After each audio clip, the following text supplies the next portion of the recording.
Assalamualaikum warahmatullahi wabarakatuh. Perkenalkan, saya Ermawati, ASN P3K Guru di SDN 1 Karangwangi, Kecamatan Depok, Kabupaten Cirebon. Pada kesempatan ini, saya akan memaparkan laporan orientasi P3K Rencana Aksi Perubahan. Ini dilatar belakangi berdasarkan Undang-Undang Nomor 5 Tahun 2014 tentang Aparatur Sipil Negara Bab 1 Pasal 1 Ayat 1 dan 2 menyatakan bahwa aparatur sipil negara yang selanjutnya diangkat ASN adalah profesi bagi pegawai negeri sipil dan pegawai pemerintah dengan perjanjian kerja yang bekerja pada instansi pemerintah.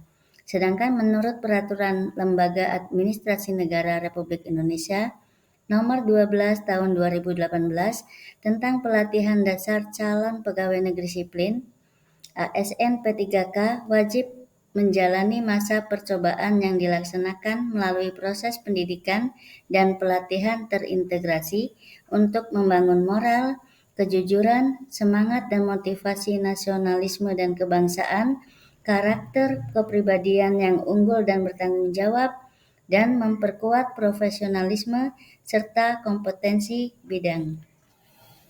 Maksud dan tujuan.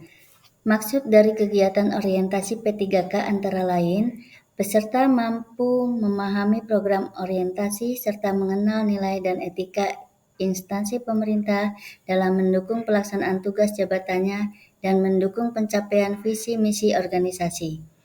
Peserta mampu mengaktualisasikan nilai-nilai dasar ASN berakhlak. Dan tujuan dari kegiatan orientasi pegawai pemerintah dengan perjanjian kerja antara lain, memberikan pemahaman tentang nilai dan fungsi aparatur sipil negara sebelum terjun ke lingkungan birokrasi pemerintah di lingkungan pemerintah Kabupaten Cirebon. Mempersiapkan P3K agar dapat memberikan pelayanan dan berkualitas sesuai dengan nilai-nilai dan etika instansi pemerintah Kabupaten Cirebon. Pemahaman dan penyediaan informasi kepada pegawai pemerintah dengan perjanjian kerja yang baru diangkat. Sedangkan waktu dan tempat. Waktu pelaksanaan kegiatan orientasi pegawai pemerintah dengan perjanjian kerja dimulai tanggal 13 November 2023 sampai dengan 30 November 2023. Tempat pelaksanaan kegiatannya adalah di rumah masing-masing dengan memanfaatkan layanan web Google Classroom yang sudah tertata dengan rapi, baik penugasan, materi, asinkronus dan sinkronus, video, dan presensi kegiatan. Sebagai salah satu ASN P3K di lingkungan Kabupaten Cirebon, tentunya kita punya kewajiban turut serta untuk mewujudkan tercapainya visi misi Kabupaten Cirebon. Adapun visi dari Kabupaten Cirebon yaitu terwujudnya Kabupaten Cirebon yang berbudaya, sejahtera, agamis, maju dan aman. Sedangkan misi Kabupaten Cirebon yaitu Kabupaten Cirebon berbudaya, mewujudkan masyarakat yang menunjang tinggi dan melestarikan nilai-nilai budaya, tradisi, dan adat istiadat. Kedua, Kabupaten Cirebon sejahtera, meningkatkan kualitas hidup masyarakat melalui pemenuhan kebutuhan dasar masyarakat, peningkatan kualitas pendidikan, dan pelatihan kesehatan dan ekonomi. Ketiga, Kabupaten Cirebon agamis, meningkatkan kualitas hidup masyarakat kebutuhan Cirebon yang senantiasa menerapkan nilai-nilai agama, budi pekerti, santun, dan beretika. Keempat, Kabupaten Cirebon maju, meningkatkan produktivitas masyarakat untuk lebih maju dan unggul sehingga menambah daya saing di pasar internasional, nasional, dan regional yang didukung oleh peningkatan kapasitas aparatur pemerintah daerah. Dan yang kelima, Kabupaten Cirebon aman, memelihara keamanan ketertiban umum untuk mewujudkan kondisi daerah guna mendukung terciptanya stabilitas nasional.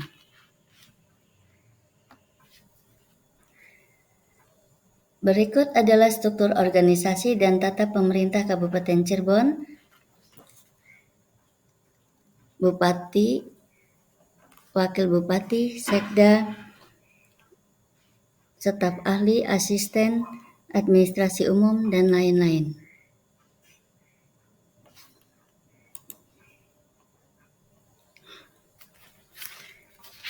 Manajemen Kepegawaian dan Penilaian Kinerja P3K. Sesuai ketentuan pada Pasal 93 Undang-Undang Nomor 5 2014, manajemen P3K terdiri dari penetapan kebutuhan, pengadaan, penilaian kinerja, penggajian dan tunjangan, pengembangan kompetensi, pemberian penghargaan, disiplin, pemutusan hubungan perjanjian, dan perlindungan. Berdasarkan SK pengangkatan P3K yang saya terima, saya ditugaskan di Kecamatan Depok, tepatnya SDN 1 Karangwangi.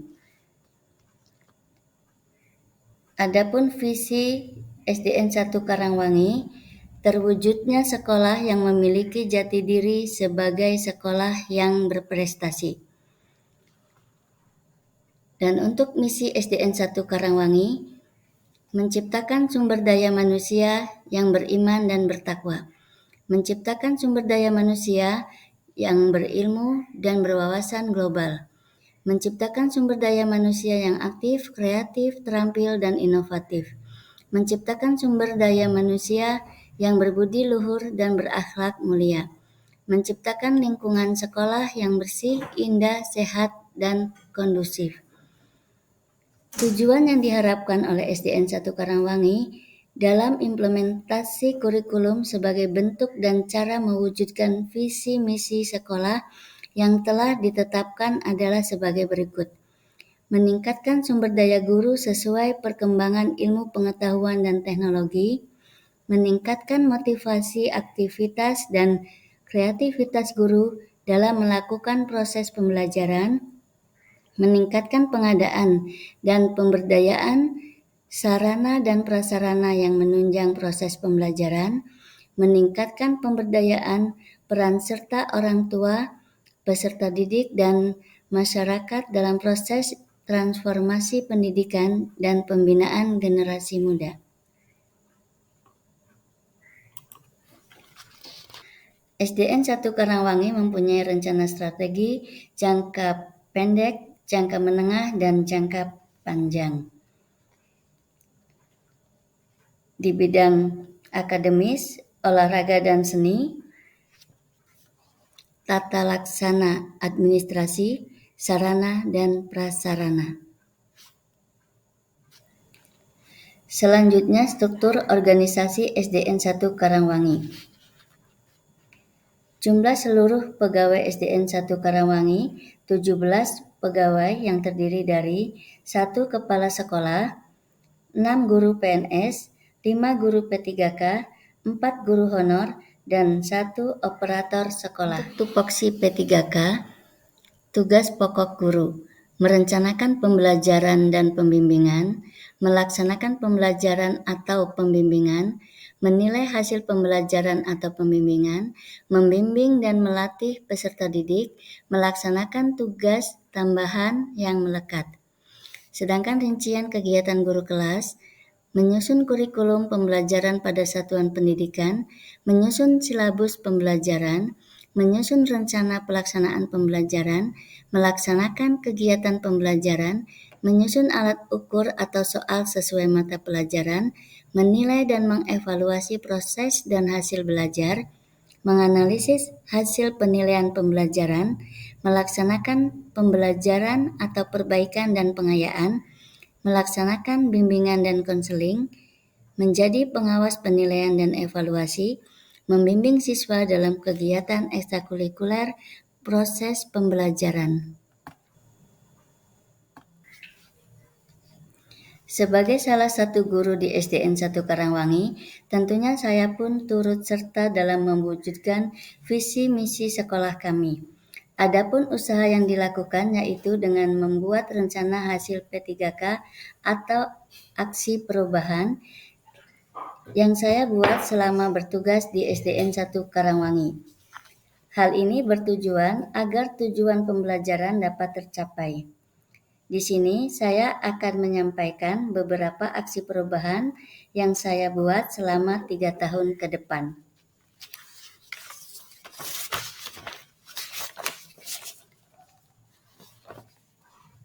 Kegiatan pertama, meningkatkan pemahaman siswa terhadap pelajaran matematik dengan menggunakan model problem-based learning atau PBL.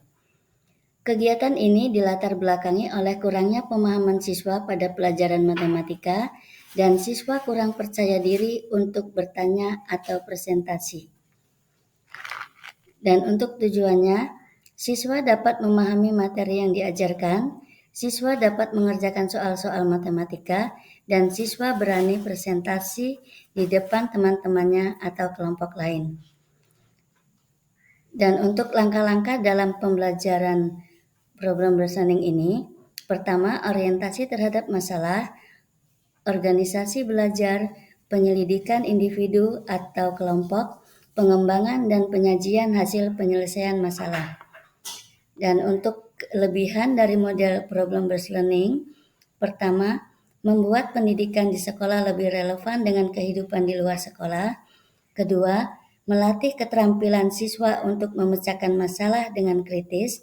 Ketiga, melatih siswa berpikir kritis, analisis, dan kreatif. Sedangkan manfaat dari model pembelajaran problem-based learning, pertama, memberikan tantangan pada siswa sehingga bisa memperoleh kepuasan dengan menemukan pengetahuan baru bagi dirinya sendiri. Membuat siswa selalu aktif dalam pembelajaran. Membuat siswa untuk mempelajari bagaimana mentransfer pengetahuan mereka dalam masalah dunia nyata.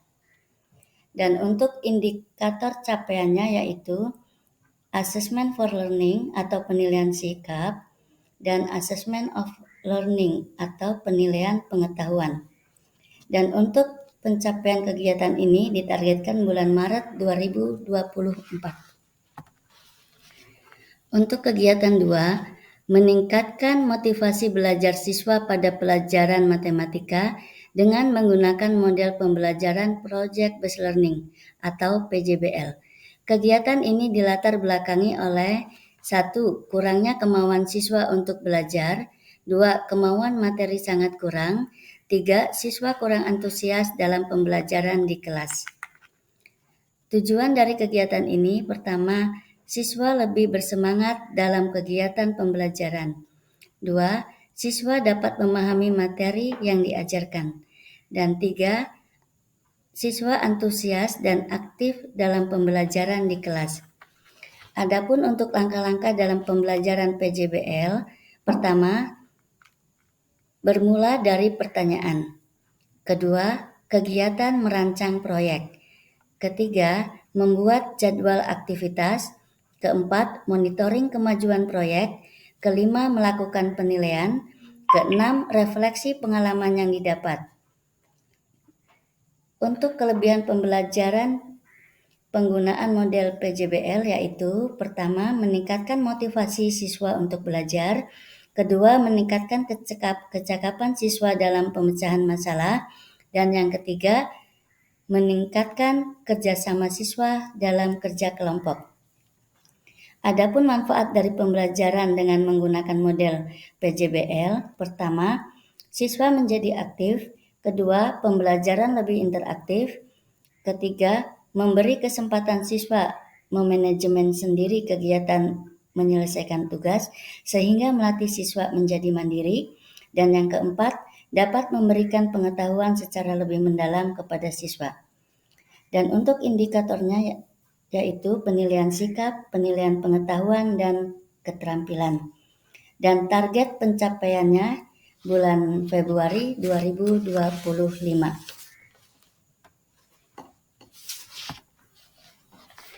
Untuk kegiatan yang ketiga, inovasi pembelajaran dengan menggunakan metode game-based learning atau metode permainan. Ini dilatar belakangi oleh siswa kurang semangat dalam pembelajaran dan tujuannya meningkatkan semangat belajar, membuat suasana belajar menjadi menyenangkan, meningkatkan efektivitas belajar, menciptakan situasi belajar yang tidak mudah dilupakan siswa. Untuk kelebihannya, dapat mendorong minat anak untuk belajar. Dan manfaat dari metode game-based learning, pertama, memotivasi belajar siswa, kedua, meningkatkan keterkaitan terhadap materi pelajaran, dan yang ketiga, mempermudah memahami materi pelajaran. Dan untuk indikatornya, pertama, penilaian as learning, penilaian sebagai proses pembelajaran. Kemudian, assessment of learning, penilaian untuk pembelajaran. Kemudian, assessment of learning, penilaian akhir pembelajaran. Dan target ini bulan April 2026. Untuk kesimpulannya, membekali peserta dengan pengetahuan sikap dan perilaku tentang nilai dan etika pada instansi pemerintah. Mengenal tugas dan fungsinya sebagai ASN, serta mempunyai nilai dan etika yang berlaku pada instansinya. Menjadi pegawai yang profesional, memiliki nilai dasar, etika, profesi, bebas dan intervensi politik bersih dan praktek korupsi, kolusi, dan nepotisme. Mengenal berbagai macam OPD di lingkungan pemerintah daerah Kabupaten Cirebon. Membuat rencana kerja dan melaksanakan pengembangan diri di unit kerjanya. Pelatihan ini diharapkan menjadikan ASN yang berakhlak. Dan sarannya, bagi sesama pendidik, kedepannya dapat menjalankan tugasnya dengan baik sesuai dengan topoksinya masing-masing. Diharapkan adanya dukungan penuh Kesimpulannya, membekali peserta dengan pengetahuan, sikap, dan perilaku tentang nilai dan etika pada instansi pemerintah. Mengenal tugas dan fungsinya sebagai ASN, serta mempunyai nilai dan etika yang berlaku pada instansinya. Menjadi pegawai yang profesional, memiliki nilai dasar, etika profesi, bebas dari intervensi politik, bersih dari praktek korupsi, kolusi, dan nepotisme. Mengenal berbagai macam OPD di lingkungan pemerintah daerah Kabupaten Cirebon. Membuat rencana dan melaksanakan pengembangan diri di unit kerjanya. Pelatihan ini diharapkan menjadikan ASN yang berakhlak. Sarannya, bagi sesama pendidik, kedepannya dapat menjalankan tugasnya dengan baik sesuai topoksi masing-masing. Diharapkan adanya dukungan penuh, saling bersinergi, dan kontribusi dari seluruh pihak di lingkungan sekolah dalam memajukan dan mencapai tujuan sekolah. Diharapkan kebijakan-kebijakan dan aturan teknis terkait pegawai pemerintah dengan perjanjian kerja segera disusun sehingga lebih jelas dalam kedepannya kelak. Dan saya lampirkan video simulasi rencana aksi yang sudah saya buat. Karena ini videonya panjang, jadi saya buatkan link Google Drive. Semoga bermanfaat dan terima kasih.